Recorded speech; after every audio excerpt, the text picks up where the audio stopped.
Hello, students. Welcome to the class. Let's continue with our discussion of Robert Browning's poem, My Last Duchess. We begin the explanation of line number 47.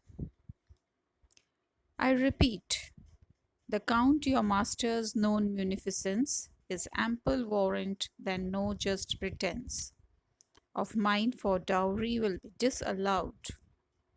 Though this fair daughter's self, as I avowed, all staring, is my object. Nay, we will go together down, sir.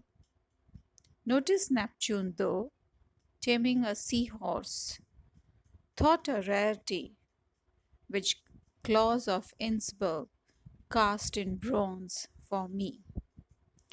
Now, students, these are the concluding lines of Browning's poem, My Last Duchess.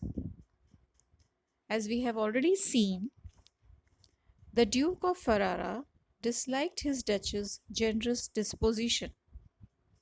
Her generous behavior continued. The Duke thought it below his dignity to try to correct her. He gave commands that she should be put to death. The Duke showed his wife's portrait to the envoy and told him how her life ended.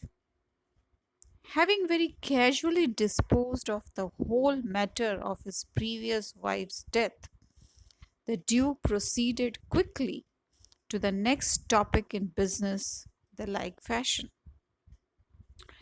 It appears that the Duke had already some talks about the presents that he would expect from his future father in law. So, he says that he respects his expectations about the presents that he should have from his future father in law by way of dowry to marry the Count's daughter.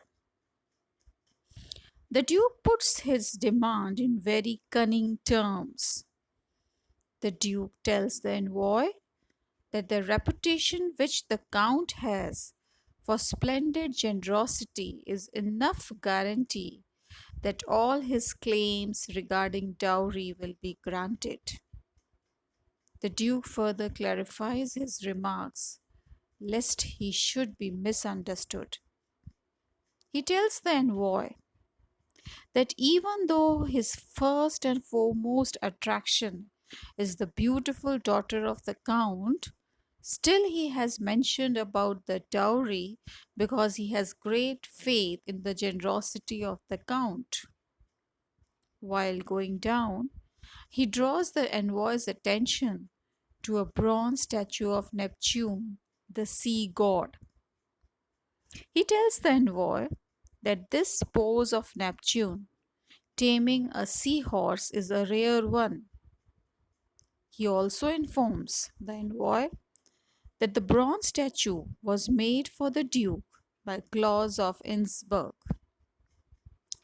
Now, students, it is significant that Browning makes the Duke speak first of the dowry and then of the lady.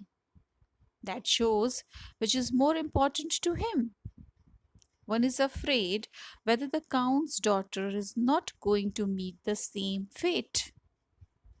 The Duke wants to put this in the mind of the envoy that he is a lover of beauty and art, but he weighs his reputation above everything else.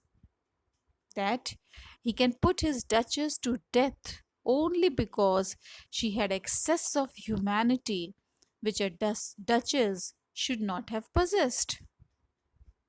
All this is put before the envoy only to emphasize his reputation, integrity, and love of regality and to claim more dowry.